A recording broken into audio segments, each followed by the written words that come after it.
Shalom Alejem, Shalom Alejem. Mi nombre es Asiel Ben Shahar y vamos a iniciar una serie de estudios muy importantes para poder dilucidar qué es lo que está pasando en nuestra época, en el tiempo en que Hashem nos permite vivir. Vamos a clarificar algunos conceptos que es muy importante para poder hacer el estudio. Muy bien, empecemos. Nuestro primer tema, el estudio que nos corresponde para hoy, se va a llamar ¿qué es el grecorromanismo? Y si vamos a estudiar esto, lo primero que tenemos que hacer es definir qué es el grecorromanismo. Muy bien, pues grecorromanismo es la unión de dos frases, o de dos naciones, o de dos culturas, o de dos religiones. Es Grecia y Roma. Grecia con su religión helenista y Roma, obviamente, con su situación católica y todo lo demás. Muy bien. ¿Qué fue lo que pasó allí? ¿Por qué se habla de grecorromanismo? Esto es lo que vivimos hoy día en todas las esquinas, en todos los sitios de reunión, en todos los sitios de congregación. Allí se vive grecorromanismo. Todo, absolutamente todo lo que hacemos en nuestros días, todo tiene que ver con terminología griega. Y tal vez, sin que usted lo sepa, usted está creyendo cosas griegas. Usted está practicando helenismos y no se está dando cuenta. De pronto lo que sí está un poco más a la vista es el romanismo, con aquello de catolicismo, adoración a María, adoración a Jesús, etc. Ok, vamos a ver cada aspecto de estos porque es muy importante. Para poder empezar con grecorromanismo debemos acudir a la historia. En este momento, por ejemplo, vamos a hablar acerca del Imperio Romano, la época en que marcó definitivamente las creencias que hoy día invaden a toda Latinoamérica y prácticamente al mundo entero, radicaron en las decisiones que se tomaron en el siglo IV. Es en el siglo IV donde se define exactamente qué es y cuál es el dogma de la fe. Y de allí en adelante va a empezar a ser evangelizado y va a empezar a llevarlo a las naciones. Empecemos. Vamos a empezar con algo muy sencillo, por ejemplo con el emperador Diocleciano, que en ese entonces Diocleciano era un emperador único. Él promovió en el año 303 algo llamado el tetrarcado. Fue bien curioso, porque la idea que tenía Diocleciano, el emperador, era que iba a dividir su imperio en 4. Inmediatamente lo dividía en 4, lo que hacía simplemente era colocar en cada uno de estos 4 sitios, en uno un César, en el otro un Augusto, en el otro un César y en el otro otro Augusto. ¿Esto para qué? ¿Cuál era la idea de Diocleciano? Diocleciano, la idea que tenía era sana. Decía, bueno, yo ya estoy viejo, he entrado en años, tengo enfermedades, posiblemente si me voy, los que no están tan preparados como yo para manejar el imperio completo. Lo que vamos a hacer ahora es dividir el imperio en 4 y voy a colocar estos 4 emperadores. ¿Que quiénes son? Mis hijos. Eso pensaba Diocleciano. Ahora, ¿cuál era lo bueno que él tenía planeado? Simplemente que a cada parte del imperio le iba a colocar su emperador y cada emperador iba a poder administrar mucho mejor la porción de tierra que le habían quedado. Pero hubo algo que sucedió más o menos en el año 303. Él decidió empezar a perseguir a todas las personas que no adoraran al César. La religión romana como tal, lo que exigía era la adoración del César. Entonces, año 303 empezó una matanza absolutamente enorme, a gran escala, de todas las personas que no adoraban al César. ¿Cuál fue el edicto? Todas las personas que no adoran al César deben morir. Y entonces el ejército, él era emperador único, con un único ejército, el ejército iba a ser el encargado de perseguir a todas estas personas y empezar a decirles, adoran al César o mueren. Es de aquí donde empieza toda la historia. ¿Por qué? Porque lo que nos vende la tradición romana es que perseguían cristianos y los mataban por creer en lo que hoy día se conoce como Jesús. Bueno, no era así. ¿Por qué se les perseguía? Se les perseguía por un delito que hoy podemos definir con palabras más claras para nuestra época como el delito de lesa majestad. Cuando hablamos de delito de lesa humanidad, estamos hablando de delitos en contra de la humanidad. Cuando se habla de delitos de lesa majestad, se habla de delitos contra la majestad. ¿Y quién era la majestad en ese entonces? Diocleciano. Total, de que no caían únicamente cristianos, que es lo que nos han hecho creer hasta el día de hoy. Caían judíos, que eran monoteístas, caían gran cantidad de personas, incluso árabes, que en ese entonces, a pesar de que no creían ni en el judaísmo ni en el cristianismo, también eran monoteístas. Entonces, por ser monoteístas, eran perseguidos. No adoraban a nadie más, no estaban dispuestos a adorar al César. Por lo tanto, eran perseguidos. Así que aquí tenemos ya 3 grupos bastante grandes contra los que tenía que ir la espada de Diocleciano: los árabes, los judíos, los cristianos. Después de algún tiempo murió Diocleciano y estos Césares y Augustos empezaron a pelearse entre sí para poder tener el dominio completo del imperio. Empezaron el César a matar al Augusto, el Augusto al César. Finalmente llegó un tiempo en que quedaron únicamente 2. ¿Quiénes quedaron? Licinio y Constantino. Juntos eran Augustos. O sea que ya podemos ir imaginando quiénes murieron. Murieron los Césares. En ese entonces, bueno, pasó de ser un tetrarcado a ser únicamente un imperio dividido en 2. Para el imperio oriental estaba Licinio y para el occidental estaba Constantino. Cuando ellos se dieron cuenta, tenemos muchos enemigos alrededor, los bárbaros estaban tratando de invadir el imperio, Constantino y Licinio idearon un método, y el método fue muy sencillo. Año 313 se hizo algo llamado el Edicto de Milán, y el Edicto de Milán era el perdón para todos los que profesaran cualquier religión. Aquí no se estaba perdonando solamente a los cristianos, no se estaba perdonando solamente a los árabes o a los judíos, se estaba perdonando a todos. Era un perdón disfrazado, fue una decisión política. También se nos ha hecho creer por parte de la Iglesia protestante que Constantino todo lo hizo religiosamente para poder hacer lo que hoy conocemos como la tradición católica. Tampoco es así. Constantino en ese entonces, junto con Licinio, veían que ya tenían muchos enemigos y ellos requerían más gente. La decisión política fue: todos pueden observar la religión que quieran, no importa, a todos se les va a dar permiso, lo que necesitamos es más gente para que nos ayude contra los bárbaros. Esa fue una decisión política, no fue una decisión religiosa. Ese edicto fue el Edicto de Milán, el edicto del perdón hacia todos los que de pronto Diocleciano había perseguido. ¿Qué decía ese edicto? Vamos a hacer lectura rápidamente del edicto. Dice: yo, Constantino Augusto, y yo también, Licinio Augusto, reunidos felizmente en Milán para tratar todos los problemas que afectan a la seguridad y al bienestar público. Hemos creído nuestro deber tratar, junto con los restantes asuntos que veíamos merecían nuestra primera atención, el respeto a la divinidad, a fin de conceder tanto a los cristianos como a todos los demás facultad de seguir libremente la religión que cada cual quiera, de tal modo que toda clase de divinidad que habite la morada celeste nos sea propicia a nosotros y a todos los que están bajo nuestra autoridad. Así pues, hemos tomado esta saludable y rectísima determinación de que a nadie le sea negada la facultad de seguir libremente la religión que ha escogido para su espíritu, sea la cristiana o cualquiera otra que crea más conveniente, a fin de que la suprema divinidad, a cuya religión rendimos este libre homenaje, nos preste su acostumbrado favor y benevolencia. Para lo cual es conveniente que tu excelencia sepa que hemos decidido anular completamente las disposiciones que te han sido enviadas anteriormente respecto al nombre de los cristianos, ya que nos parecían hostiles y poco propicias de nuestra clemencia, y permitir de ahora en adelante a todos los que quieran observar la religión cristiana hacerlo libremente, sin que esto les suponga ninguna clase de inquietud ni molestia.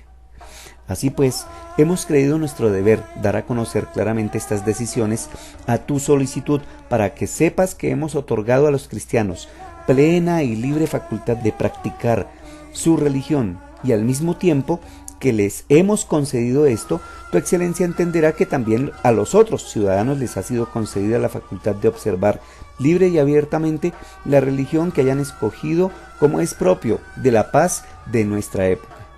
Nos ha impulsado de obrar así el deseo de no parecer como responsables de mermar en nada ninguna clase de culto ni de religión.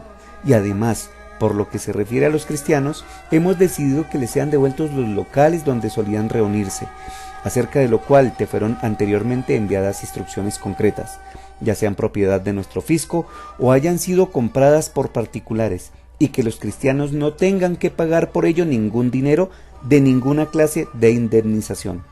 Los que hayan recibido estos locales como donación deben devolverlos también inmediatamente a los cristianos. Y si los que han comprado o los recibieron como donación reclaman alguna indemnización de nuestra benevolencia, que se dirijan al vicario para que en nombre de nuestra clemencia decida acerca de ello. Todos estos locales deben ser entregados por intermedio tuyo e inmediatamente, sin ninguna clase de demora, a la comunidad cristiana. Y como consta que los cristianos poseían no solamente locales donde se reunían habitualmente, sino también otros pertenecientes a su comunidad y no posesión de simples particulares, ordenamos que, como queda dicho arriba, sin ninguna clase de equívoco ni de oposición, les sean devueltos a su comunidad y a sus iglesias, manteniéndose vigente también para estos casos lo expuesto más arriba.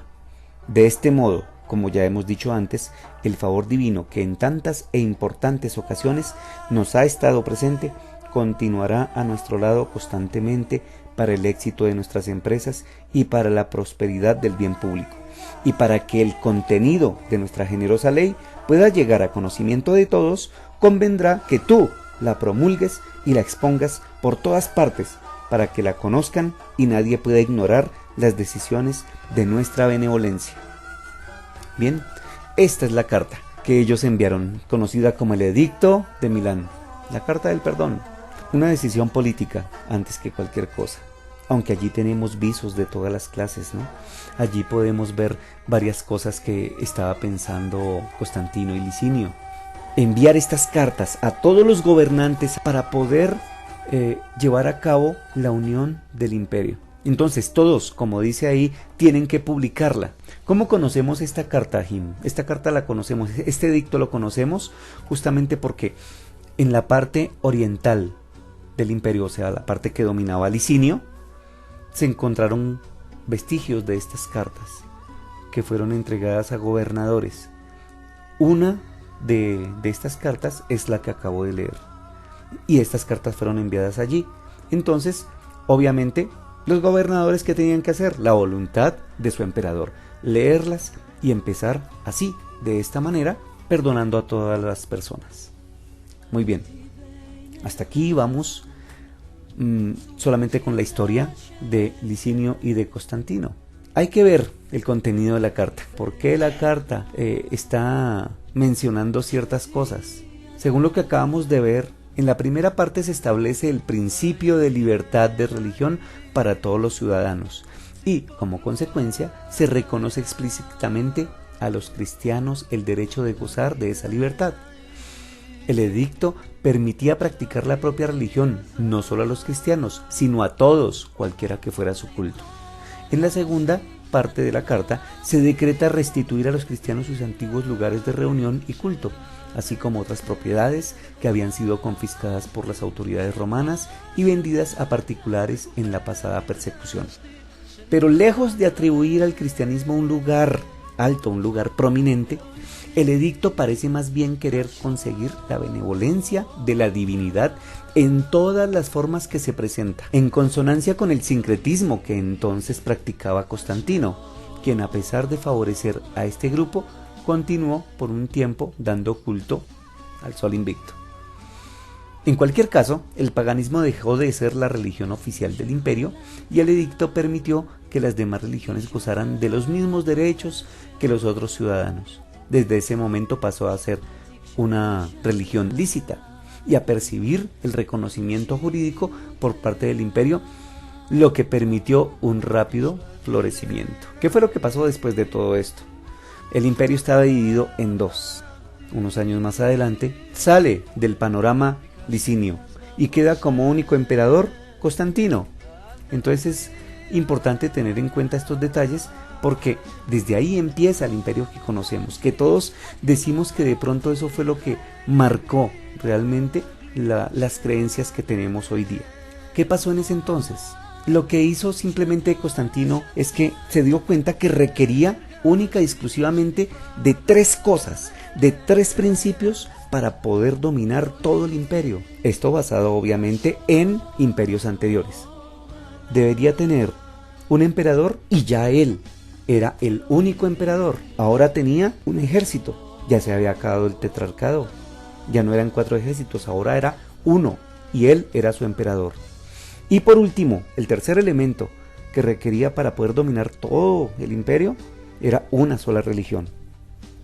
Esto nos recuerda muchos pueblos que hicieron esto y dominaron el mundo en su momento. Un solo emperador, un solo ejército, una religión. Constantino tenía un emperador, él solo. Ya no estaba Licinio. Tenía un solo ejército, pero le faltaba una sola religión. Y cuando vio que el grupo que de pronto predominaba más y que tenía un mayor crecimiento era el cristiano, entonces dijo, este es el pueblo que yo necesito. Si yo añado a toda esta cantidad de gente al imperio como la religión del imperio, voy a ser invencible. Tengo mucha gente, mucho ejército, nadie me va a poder hacer daño. Entonces, ¿qué fue lo que recordó él? ¿Qué fue lo que hizo? Hizo algo muy sencillo. Envió a emisarios a varios sitios. Primero envió un emisario a Constantinopla. Dijo, miren, yo quiero que la religión cristiana sea la religión del imperio. ¿Qué le contestaron desde Constantinopla? Estamos completamente de acuerdo. La religión de los cristianos es la religión del imperio. Por lo tanto, si vamos a hacer la religión del imperio, le queremos decir, Jesús es Dios. Bueno, perfecto, no hay problema, Jesús es Dios, dijo Constantino. Llamó después a Alejandría y dijo, bueno, Alejandría, queremos que la religión cristiana sea la religión del imperio. ¿Qué dicen ustedes? Y Alejandría dijo, perfecto, no hay inconveniente, Jesús es hombre y solo hombre. ¿Cómo así? En un lado piensan una cosa, en otro lado piensan otra. Bueno, no importa, vamos a mirar a ver, lo importante es que sea la religión del imperio. Y llamó por último a Roma. Y en Roma le dijeron, listo, religión cristiana, la religión del imperio, entonces Jesús es 100% hombre, Jesús es 100% Dios. Constantino dijo, no puede ser, ya soy un solo emperador, ya tengo un solo ejército, pero es que estos cristianos ni siquiera saben qué es el cristianismo. Para el año 322-323 surge la necesidad de saber qué es el cristianismo. Por lo tanto, Constantino tiene una idea magnífica. Empieza a maquinar la reunión de todos ellos para que le definan qué es el cristianismo. Una vez empezó la reunión, que inicialmente Constantino la citó en la ciudad de Ancira, actualmente esto queda en Turquía, que es la capital de Turquía. En ese entonces se llamaba Ancira, hoy día se llama Ankara. Pero entonces muchos de ellos, de las personas, esta ciudad Ancira o Ankara, queda en un sector montañoso bastante difícil. La mayor parte de los obispos y la mayor parte de los gobernadores que fueron citados a este concilio dijeron, no queremos ir hasta allá, permítanos por favor, señor emperador, reunirnos en Nicea. Queremos ahí un sitio plano y queremos estar cerca al mar y queremos estar cómodos para poder definir qué es el cristianismo. A lo que Constantino accedió. Era difícil en aquel tiempo que algún emperador accediera a estas peticiones, pero Constantino lo hizo. Entonces dijo, perfecto, vamos a ver, reúnanse entonces en Nicea. Por eso hoy día lo conocemos como el Concilio de Nicea. ¿Qué pasó en ese concilio? La historia cuenta datos muy curiosos. Número 1, alrededor de 300, 310, 320 entre obispos y gobernadores se reunieron allí. Todo lo que ellos hacían durante el tiempo que estuvieran, todo era pagado por el imperio. Alimentación, dormida, bebida, todo, absolutamente todo era pagado por el imperio. Ellos lo que tenían que hacer era simple y llanamente definir qué era el cristianismo. Pero el dato curioso que les menciono es el siguiente. Ya habían pasado 2 meses de palabra va, palabra viene, Jesús es Dios, Jesús no es Dios, Jesús es solo hombre, Jesús es 100% hombre y 100% Dios. Y todos estaban reunidos y pasaron 2 meses y no lograban dilucidar qué era el cristianismo. Cuenta la historia que después de 2 meses y algunos días llegó Constantino allí, al sitio, y preguntó, bueno señores, necesito que me digan qué es el cristianismo. Los obispos, que eran las cabezas en ese entonces, le decían a Constantino, Constantino, emperador, perdónenos, pero es que todavía no hemos logrado dilucidar qué es el cristianismo. No sabemos, tenemos algunas cosas en las que tenemos ciertas diferencias. Quisiéramos quedarnos un rato más, unos días más, tal vez un mes más, para poder dilucidar bien qué es el cristianismo. Constantino, obviamente como emperador. Primero, ellos hicieron que se le cambiara la ciudad, cuando el emperador no hacía eso. Y ahora le estaban pidiendo más tiempo, cuando ya iban 2 meses allí adentro. Entonces Constantino toma una decisión. Dice, ok, 2 meses y no han podido saber, no han podido dilucidar qué es el cristianismo. Entonces lo que vamos a hacer es lo siguiente. Constantino le dijo al ejército, rodeen el concilio y nadie entra, ni sale, ni come, ni bebe, hasta que me definan qué es el cristianismo. ¿Y qué pasó?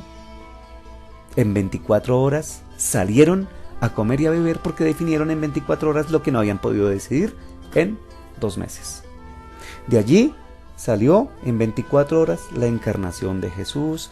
Jesús es 100% hombre y 100% Dios. Eso está escrito en la historia, Ahim. Esto no lo estoy diciendo de mi propia invención. Eso está en la historia. Cualquiera de ustedes lo puede averiguar. Esto de 100% hombre y 100% Dios es lo que conocemos como la doble naturaleza. Para ese entonces, en el Concilio de Nicea, contrario a todo a lo que la mayor parte de las personas creen, no se hablaba de Trinidad. Solamente se quería averiguar quién era la persona de Cristo. Y definieron que Cristo era 100% hombre y 100% Dios.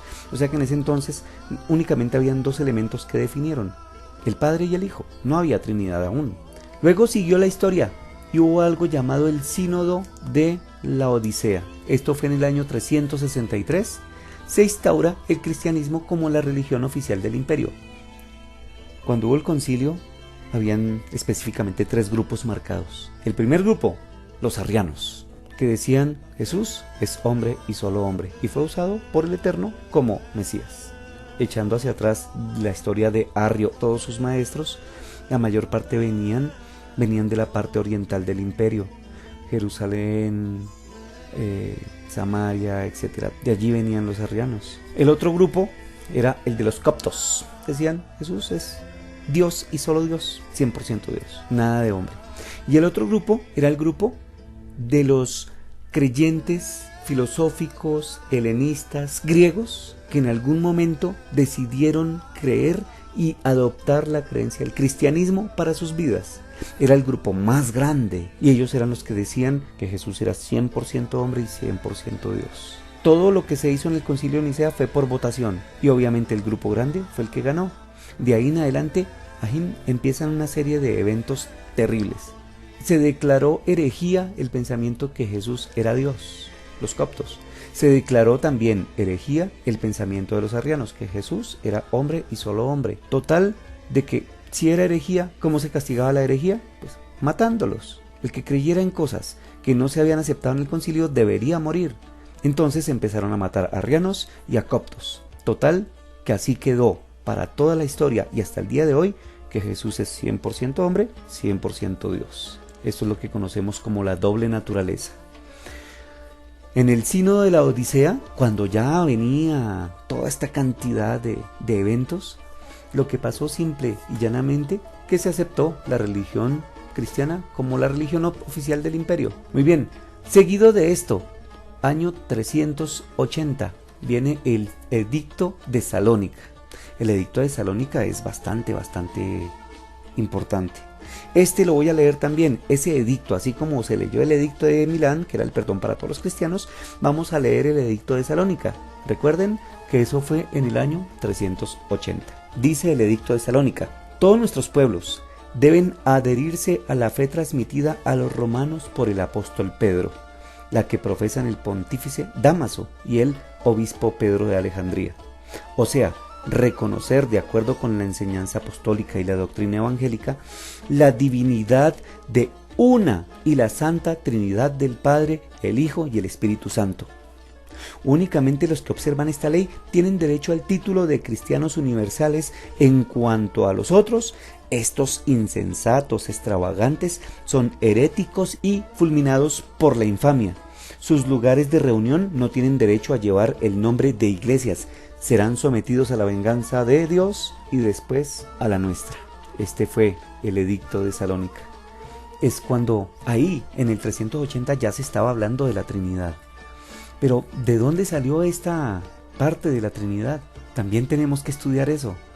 No nos podemos quedar simplemente con que, sí, Dios es 3 personas. No, tenemos que ir un poco más lejos. Tenemos que verificar qué fue lo que pasó, en dónde se empezó a creer en todo esto.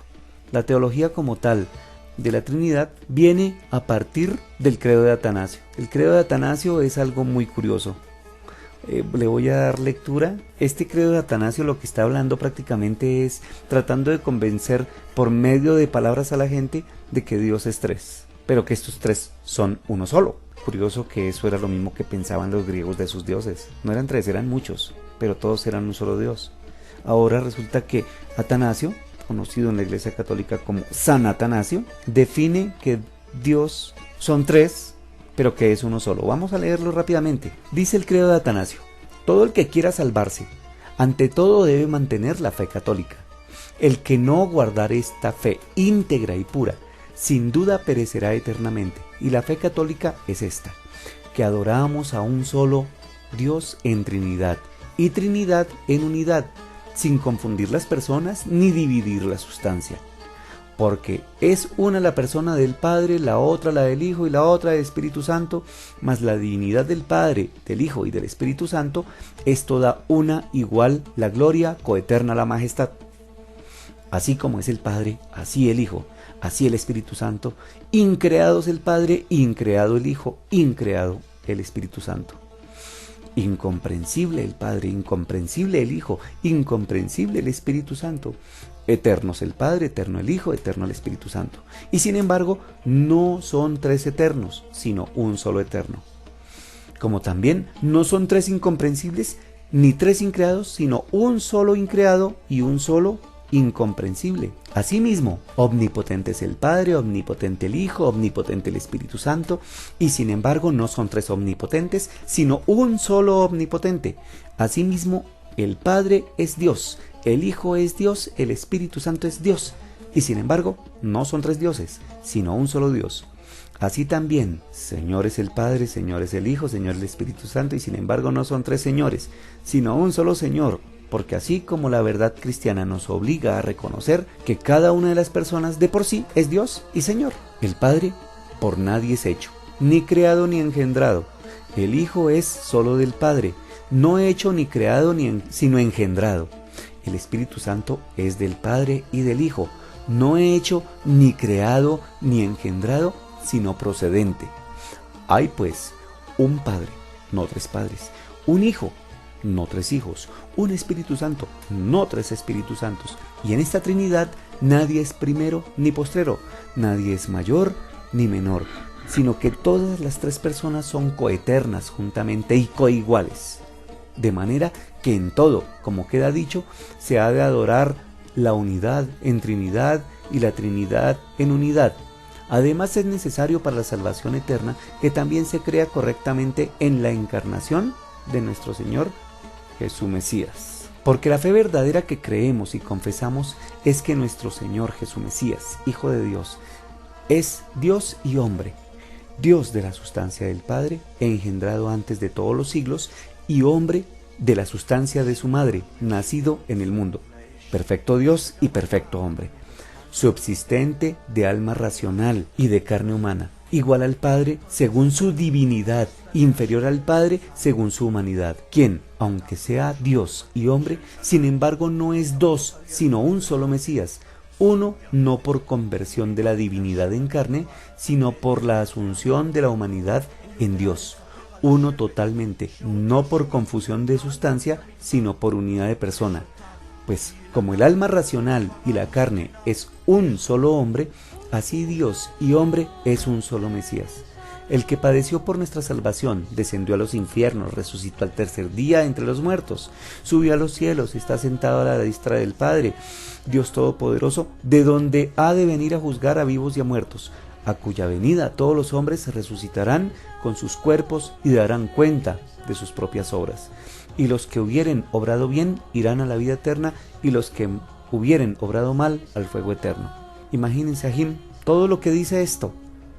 Ahora, si alguien de pronto lee esto y queda confundido, él lo termina diciendo, esta es la fe católica, y quien no lo crea fielmente no puede salvarse. O sea, si yo leo esto y no entendí lo anterior, digo, ok, listo, entonces yo soy católico. Ya, con eso no hay necesidad de nada más. Esta clase de credos, bien lo dice la palabra credo, o sea, es lo que cree, es lo que alguien dice creer.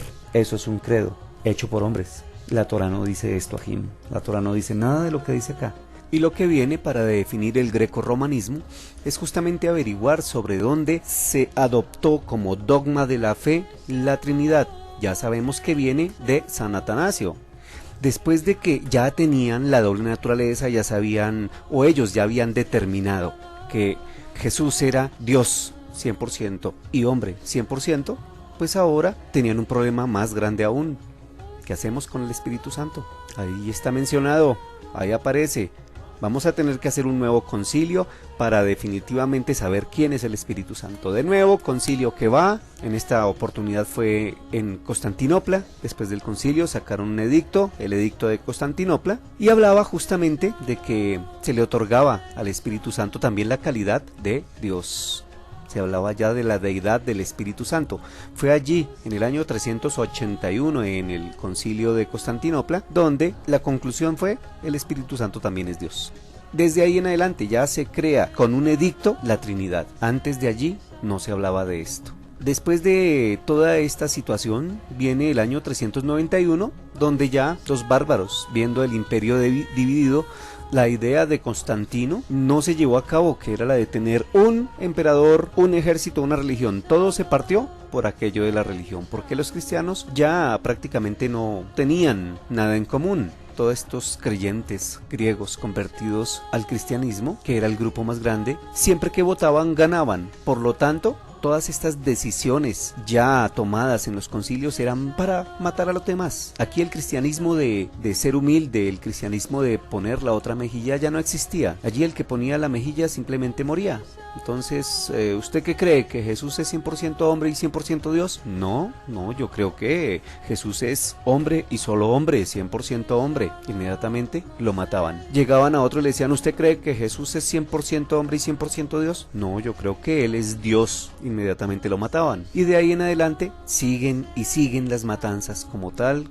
Después de que ya se hizo el concilio de Constantinopla y se sacó el edicto diciendo que el Espíritu Santo también era Dios, dentro de estos griegos convertidos al cristianismo había algunos que decían que no, que el Espíritu Santo no era Dios. Inmediatamente también, por mayoría, terminaban también matándolos. Entonces se convertía esto en un círculo vicioso solamente para que sobreviviera un grupo. Únicamente un grupo tenía que sobrevivir y obviamente era el que tenía mayoría. En el año 391 ocurre la invasión de los bárbaros al imperio, y como los bárbaros, las personas que vienen allí a invadir todo el imperio romano son idólatras, pues se pierde todo el esfuerzo. Todo lo que se hizo, todo lo que se deliberó, todo lo que se buscó la solución, se perdió simplemente porque ya los dueños del imperio ahora iban a ser personas idólatras. Sin embargo, en la parte oriental del imperio, en la parte, hablemos de Antioquía, para abajo, Jerusalén, todo este sector, incluso la parte de Babilonia, la parte que hoy día conocemos como Irak y demás, se seguían las discusiones de quién era Jesús. Y así sucesivamente, mientras que fueron arreglando todo esto, mientras que iban haciendo estas convulsiones para saber quién era y quién no era, vino el concilio de Hipona en el año 393, donde se ordena el canon de libros que hoy conocemos como la Biblia. Sacerdotes ecuménicos, sacerdotes católicos,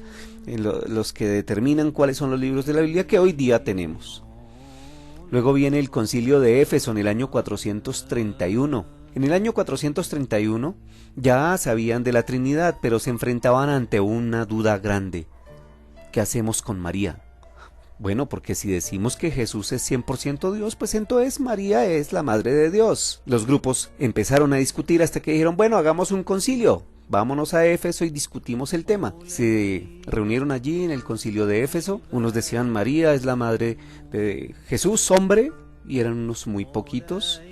Luego otros decían no, María es la madre de Dios, obviamente porque si Jesús es Dios, pues entonces María es la madre de Dios. Definitivamente así quedó. obviamente sacaron otro edicto diciendo María es la Madre de Dios. Más o menos 15, 20 días después, casi un mes, llega a las puertas del concilio de Éfeso, donde se había dictaminado que María es Madre de Dios, con muchas personas, y golpea: me llamo Nestorio y yo vengo a votar, abran el concilio. Dicen: a ver, pero es que el concilio ya terminó. El concilio ya terminó, ya votamos, ya se puede devolver, ya no hay nada que hacer. Nestorio les dice: abran otra vez el concilio, mire, con la cantidad de gente que traigo, seguro que cuando hagan la votación, María queda como la madre de Jesús hombre. Sin embargo, le dice el personaje que estaba ahí en las puertas del concilio: no lo sentimos mucho, ya se acabó el concilio, ya María es la Madre de Dios. Nestorio, pues obviamente desconcertado, se devuelve para allá, para el norte de Babilonia, estamos hablando de actualmente Irak, y funda su iglesia nestoriana, donde cree en la misma Trinidad, cree en todo esto igual, pero no cree que María sea la Madre de Dios. Hoy día la iglesia nestoriana allí en Irak es perseguida. Lamentablemente es perseguida por el Islam. Después de concilios y concilios, y seguían concilios y más concilios, pues bueno, llegó por último la estocada final, la teología de San Agustín, que entre otras palabras es una teología de terror, puesto que dice que todos nacemos con el pecado original. ¿Y cuál es el pecado original? El que cometió Adán y Eva allí en el paraíso. Pero en la misma época de San Agustín, Pelagio, que no es San Pelagio porque obviamente no ganó Agustín y por eso es San Agustín, Pelagio se acerca y le dice: a ver, hay una cosa bien importante, el pecado no es original, nosotros no nacemos con el pecado, porque el pecado no se hereda. No hay pecado original, hay pecados personales, es lo que dice Pelagio. Bueno, en sí no lo dice Pelagio, lo dice Ezequiel en el capítulo 18, del 24 al 29, donde dice que el justo lleva su justicia y el injusto lleva su pecado. Quiere decir que el que comete injusticia es pecador, pero si se arrepiente y retorna de nuevo a ser justo, debería ser tevilado. Eso es lo que decía Pelagio. Pero el grupo más grande, ¿cuál era? De nuevo los mismos griegos convertidos al cristianismo, que sonaba mejor la teología de San Agustín, y esta teología era una teología del terror simplemente para que la gente se bautizara. Ok, su niño nace, tiene que bautizarlo ya, porque si no se va para el limbo, para el infierno, para otros sitios, porque no se ha bautizado y porque tiene el pecado original, y porque si muere con el pecado original que no fue perdonado a través del bautismo. Definitivamente viene error tras error y cada cual adopta los errores del anterior. ¿Qué otra cosa surge aparte del cristianismo católico y el cristianismo protestante? Pues surge algo conocido hoy día como el mesianismo moderno. El mesianismo ajim está siendo catalogado como cristianos con kippah y talit. ¿Y por qué pasa esto? Por una razón fundamental, porque ellos tienen exactamente la misma doctrina del cristianismo, no quieren despegarse del cristianismo, aún colocándose kippah, talit, tzitzit, queriendo cumplir misbot, queriendo observar los 613 mandamientos. Aún con todo y eso, siguen mezclando cristianismo con judaísmo. Y al hacer esto, pues tenemos exactamente lo mismo que hicieron antes. Lo que hicieron fue mezclar únicamente el cristianismo con el catolicismo. Le eliminaron ciertas cosas y nació el protestantismo. Y ahora le quitan ciertas cosas del cristianismo, pero sigue siendo cristianismo, y lo unen con cosas judías y se hacen llamar mesiánicos. Podemos observar en las imágenes, por ejemplo, la simbología mesiánica. Podemos observar la Magen David con una cruz en el centro y con una palomita que es el Espíritu Santo. O sea, es cristianismo, pero con la estrella de David, el símbolo de Israel. Observamos la otra, por ejemplo, que es una menorá con una estrella de David, una Magen David, y un pescadito que es la simbología del cristianismo abajo. Mezcla, es pura mezcla. Seguimos haciendo sincretismo. El sincretismo es justamente eso, la unión de dos religiones, de dos culturas, de dos filosofías en una sola. Entonces no apartamos una cosa de la otra, simplemente las unimos, porque qué bonito es ponerme talit, kippah, ponerme tzitzit, guardar las fiestas del Eterno, pero seguirle orando a Jesús, o creyendo que Jesús es Dios, o creyendo muchas cosas que vienen de allí, del cristianismo. Nada de esto debería ser así, ajim. ¿Pero por qué sucede eso? Empecemos por una cosa bien importante. Si alguien empieza a reconocer que debería guardar los misbot, que debería acercarse más al Eterno, pues muy fácilmente se sale de la iglesia cristiana, pero llega a las diferentes quejilá mesiánicas, ya no se llaman iglesias sino quejilá, donde se acoplan al pensamiento anterior. Salen de una iglesia donde creen que Jesucristo es Dios y llegan a una quejilá mesiánica donde dicen que Yeshua es el Eterno. Otros, de otra línea, salen de una iglesia que creen en la Santa Trinidad y llegan a una quejilá mesiánica donde creen que todavía sigue siendo la Trinidad. De ahí vienen esos errores grandes, enormes. Muchas veces estas no se les puede mencionar nada que tenga que ver con Halajá, Talmud, Mishnah. Si se les llega a nombrar el Pirkei Avot, es como herejía. Y justamente es por eso, porque siguen con la línea del cristianismo. No se separan de ella, simplemente hacen sincretismo, simplemente mezclan. Y tristemente estamos cometiendo el mismo error que cometieron en el pasado. Son cosas que, bueno, se malinterpretan. ¿Cuál es el cambio que tenemos cuando ya empezamos a mirar hacia el judaísmo? Cuando empezamos a mirar hacia los mandamientos del Eterno, las fiestas del Eterno. A lo que más se acercan estos grupos es única y exclusivamente a que ya no le decimos Jesús, sino que le decimos Yeshua. Ya no decimos Jehová, ahora decimos Yahweh o otros nombres. Y de pronto hay un mejor entendimiento de las escrituras, pero todavía no nos despegamos de allí. Aún seguimos pensando cosas, aún nos da miedo, nos duele decir que el Ruach no es una persona. Aún duele, a la gente aún le duele, aún no tiene el concepto claro de qué es el Ruach. Y por más que estudia y estudia, sin embargo su mente sigue sumida allí, haciendo una línea paralela al lado del judaísmo, aún pensando como decían los grandes teólogos griegos paganos de aquella época que se convirtieron al cristianismo, diciendo que el judaísmo no ha entendido, que en cambio nosotros sí hemos entendido y que nosotros tenemos la total verdad. Estos son errores que se cometieron hace muchos años, de allí vinieron y nacieron las cruzadas, de allí nacieron tantas matanzas y tantas cosas. Hoy día miramos con mucho respeto a la nación de Israel, miramos con mucho respeto al pueblo judío y queremos seguir sus costumbres, queremos seguir muchas de sus prácticas, pero definitivamente lo esencial no lo queremos tomar porque queremos seguir pegados al cristianismo. Cuando se habla de grecorromanismo, se está hablando de sincretismo, de cosas que se unen para armar una sola. Ya lo hemos mencionado varias veces. Pero definitivamente esta es una muy mala práctica, es algo que debemos desechar de nuestra mente, es algo que debemos desechar de nuestro corazón. Si nos vamos a acercar a los misbot, entendamos cómo los guardan los que los guardan desde hace más de 3500 años. Si nos vamos a acercar al Eterno, aprendamos a reconocer al Eterno como Él se mostró a estas personas de hace 3500 años.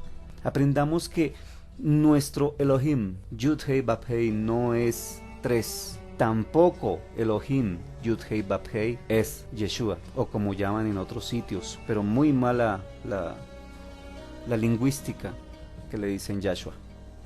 Yahshua en el idioma hebreo no se entiende, es una frase que no tiene paralelo con el hebreo. Esto es un latinismo donde se unió la palabra Yah, que habla de Yud-Hei Bab-Hei, con Shua, que significa salvación. Pero estando con una persona hebrea que su idioma nativo sea el hebreo y usted le menciona Yahshua, no entienden qué es eso, no saben qué es eso, y sin embargo mucha gente prefiere decirle Yahshua. Si esto hace que yo me acerque al Eterno, perfecto, está bien, pero hay que entender qué es eso, un acercamiento. Todavía estamos lejos, todavía hay un pensamiento allí metido de sincretismo que tenemos que eliminar, o definitivamente no estamos haciendo nada. Debemos soltar ese paquete que llevamos tan pesado de creencias anteriores. Imaginen ustedes, por ejemplo, que una persona que haya practicado mucho tiempo la brujería trate de unir la brujería con el judaísmo. Esto es algo incoherente. Por lo tanto, tampoco debemos unir filosofía, pensamiento y teología cristiana con el judaísmo. No es lo mismo, no es lo mismo, no es de diferente textura, de diferente color, de diferente olor, no se debe mezclar. no se debe mezclar. Es algo bueno, claro. Estas versiones de la Biblia, por ejemplo, que hemos heredado de la Iglesia Católica y que fueron adoptadas obviamente por la Iglesia protestante, evangélica en todas sus denominaciones, fueron un muy buen esfuerzo de traducción. Hay mérito allí, en esa traducción, justamente por esas traducciones que tienen un muy buen sentido, pero que no fueron traducidas desde el pensamiento hebreo, traen muchos errores. Además, estas Kehilot también han hecho traducciones y el esfuerzo también es igual, es meritorio. No se puede decir que no, es meritorio. Tiene un mérito grande que hayan hecho esas traducciones tratando de hacer un acercamiento desde el pensamiento hebreo. Pero siguen diciéndole a la gente lo mismo, exactamente igual. Sí hay mejor comprensión de la escritura, definitivamente hay mejor comprensión de la escritura. Es excelente, pero sigue siendo más del lado cristiano. Vamos a tener que empezar a trabajar en nuestra mente con algo muy especial, grande, y es, número uno, si vamos a aceptar, si vamos a hacer, si vamos a levantarnos por la mañana pensando como hebreos, pensando como judíos, debemos hacerlo con todo. No puede ser que usted se levante con la mitad de su vida pasada y la mitad de su vida nueva. No se puede, eso no es debido. Es necesario entonces retomar el origen. Y si vamos a retomar el origen, no solamente tomemos el origen de la Torá, como por ejemplo los misbod, y empezar a cumplirlos, sino que también tenemos que devolvernos al origen y empezar de cero, sin mis creencias anteriores. Definitivamente ahí viene el cambio. Si no se hace de esta manera, vamos a seguir rondando, vamos a tener el ejemplo del electrocardiograma. Vamos a tener subidas, bajadas, y nunca vamos a estar estables. Entonces, Ahim, eso es lo que tenemos que pensar, eso es lo que tenemos que hacer. Realmente el cambio de vida debe ser muy grande. De eso se trata la Teshuvah. Shuvah significa regresar, significa devolverse, significa ir otra vez allá y arrancar de ceros. Y después de que hacemos Teshuvah, podemos hacer Tevilá. Y Tevilá no es lo que conocemos hoy día como el bautismo. Con la Tevilá, usted lo que está haciendo es enterrar todo, pasando de un estado Tamei a un estado Tajor. Pero si usted sigue cargando en su espalda el saco pesado de sus creencias anteriores, aún poniéndose kipá y talit, al momento de que usted haga Tevilá, de nuevo sale con ese mismo talego pesado, no está haciendo absolutamente nada. Vamos a pensar seriamente en esto y vamos a tener que hacer un cambio en nuestras vidas, y nuestra vida merece una oportunidad buena, y esa oportunidad buena debería ser desde ahora. Empecemos a cambiar, empecemos a dejar que la verdadera Torah, la instrucción Torat Chaim, la instrucción de vida, llegue a nosotros sin que nosotros condicionemos a esta. Sería un error grande. Y todos, ustedes y yo, los que estamos escuchando estas palabras, consideramos fiel y verdaderamente que nosotros somos los que tenemos que decir haremos y luego entenderemos, y no como se ha hecho por más de 2000 años. Primero debo creer para después hacer. No, así no. Ese no es un pensamiento hebreo. Ese no es un pensamiento de la Torá. Esto no es una instrucción de vida que el Eterno nos da. Justamente por eso Israel fue y es el pueblo elegido por el Eterno. Dijeron ante Moshe y ante Har Sinaí, haremos y luego entenderemos. Normalmente, tanto mesianismo como cristianismo y las demás religiones de otros rincones del mundo generalmente dicen lo contrario. Primero hay que entender y luego hacer. Ahim, por ahora esto es todo. Espero que estas palabras, aparte de que haya producido algo de escozor en ustedes, que haya producido algo de pronto de querer como apagar mejor esta charla, sirva no tanto para apagar el aparato para no seguir escuchando, sino más bien cortar con esas cosas que no están sirviendo, para poder entregarnos al Eterno que nos creó según sus condiciones, y no que creó a un ser humano lleno de condiciones para poder aceptar al Eterno, condicionar al Eterno para poderle creer. No. Así que echemos de nosotros toda esta vieja humanidad, toda esta vieja mentalidad, renovemos nuestro entendimiento, dejemos que la Torá ingrese y que lave nuestra mente para poder llegar a un entendimiento pleno. Ahim, todos estamos aprendiendo, todos estamos echando hacia adelante, pero mientras usted no quiera dejar ese escudo con el cual las verdades del Eterno rebotan, usted va a seguir creyendo que su verdad es la verdad de la Torá. Bezrat Hashem, vamos a hacer otro estudio, ya que entendimos qué es el grecorromanismo y que lo que estamos siguiendo en el cristianismo, en el mesianismo, en el catolicismo y cualquier cosa que se haya derivado, que haya hecho una línea paralela al judaísmo, no está bien. Vamos a tener que retornar a ese pensamiento. Y como la idea, el sentir, el objetivo de este primer estudio de grecorromanismo es justamente mostrar los errores que han venido poco a poco, han sido adoptados por cada grupo. Salió primero la filosofía griega, adoptó todas las creencias del cristianismo, el cristianismo se mezcló con el paganismo griego, o sea, el helenismo. Allí se formó una mezcla, terminó llamándose catolicismo, del catolicismo se desprendió el cristianismo y del cristianismo, ahora, actualmente, en estos días, el fenómeno más grande es que se está derivando, se está desprendiendo el mesianismo. Así que este estudio ha sido basado en ese objetivo, que todos miren de dónde vienen sus creencias, que todos empiecen a analizar sobre su propia vida, cada cual en su interior, y decir, sí, aún estoy creyendo en cosas grecorromanas, aún creo que Yeshua es el Eterno, idea completamente católica, o que el Eterno son tres, idea completamente cristiana. Tenemos que retornar, tenemos que dejar todo esto, quitarnos ese cascarón duro que tenemos y empezar a dejar que la Torah, que la instrucción viva del Eterno, corte todo este cascarón y podamos seguir adelante. Ahim, próximos estudios, ya no hablaremos más de los errores, vamos a hablar justamente desde el principio, desde Génesis, vamos a empezar a verificar algunas cosas importantes que necesitamos saber para empezar a ver la claridad, para poder ver el amanecer, para poder salir, quitarnos ese saco lleno de cosas, lleno de inmundicias, lleno de creencias de 2000 años de errores, y empezar a conseguir un nuevo odre con un nuevo vino, y empezar a renovar nuestro pensamiento, empezar a mirar todas estas cosas para que podamos vivir conforme a la Torah, conforme al Eterno, y no conforme a lo que he aprendido durante toda mi vida. Estas cosas no las podemos ya definitivamente olvidar. Ahim, que el Eterno, Yud-Hei Bab-Hei, Elohim de Abraham, Elohim de Isaac, Elohim de Jacob, les esté guardando su entrada y su salida desde ahora y por toda la eternidad. Amén.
Rabat Savoaich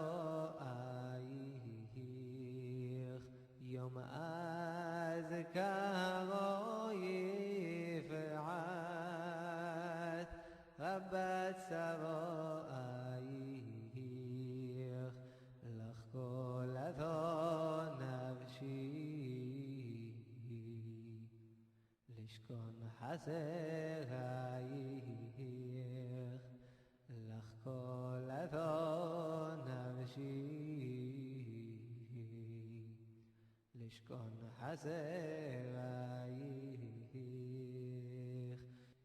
Mi yitaneni no A'uf kamo yonim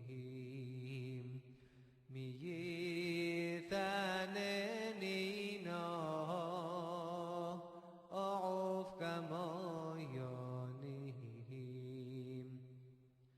Ashak avonayich Ohen aforayich Ashak avonayich Ohen aforayich Lo shokadon avshihi Miyom nadod ra'ayo Lo shokadon avshihi Miyom nadod ra'ayo Miyom jaleth bonim Mibeth maguroich Miyom jaleth bonim Mibeth maguroich Apir dhinothi Lifnei adon Elohim Apir dhinothi לפני אדון עולם יוקים שעורייך יבנה דבירייך יוקים שעורייך יבנה דבירייך נראה בשמחותך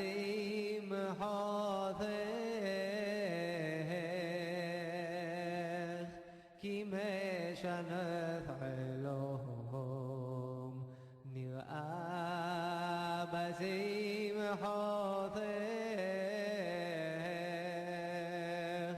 כי משנת חלום את בישועותך לבנת ג'דרייך את בישועותך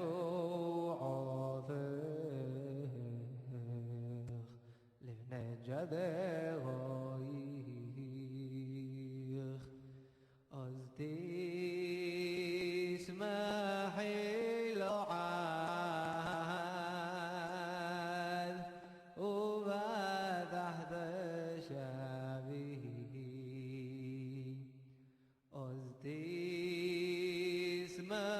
תשמחי לו עד وفتحت شبيه سهل لهبوبه نگشارا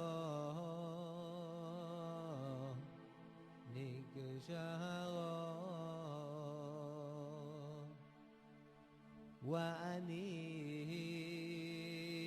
بداخ جهل فعامي سهل عليم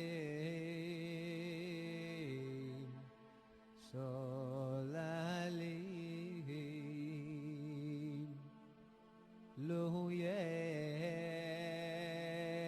يشرح شوث لي أعلى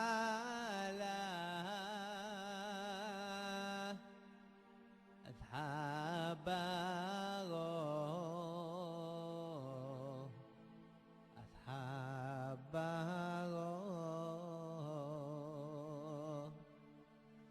תוך שערי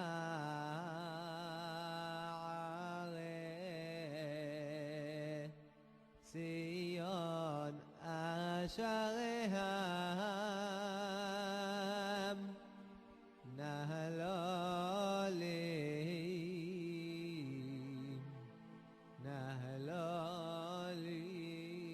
נהלולים שחרים بتوعر بثبت ناديبين أذكاره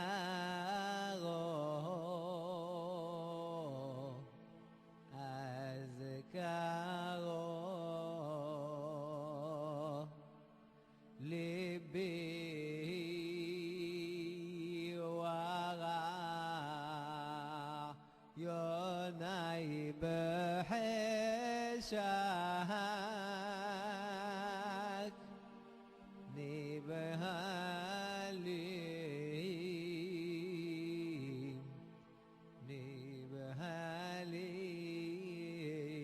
نبهاليم بنعيم زمي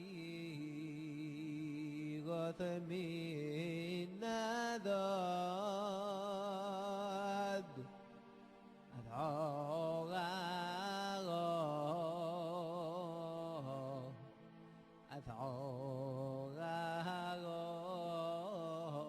أذعاره واني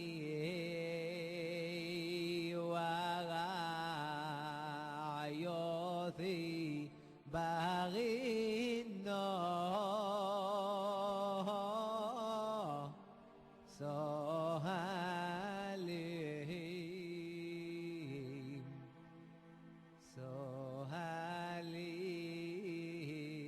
سهليم بينه عذاث كذا شبه شيغه حبه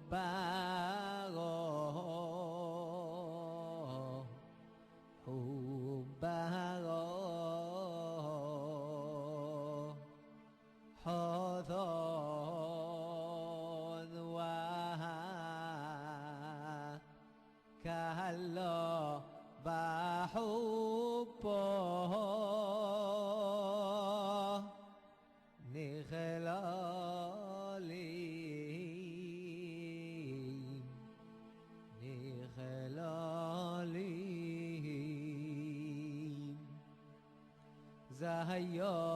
زهيوم سهمو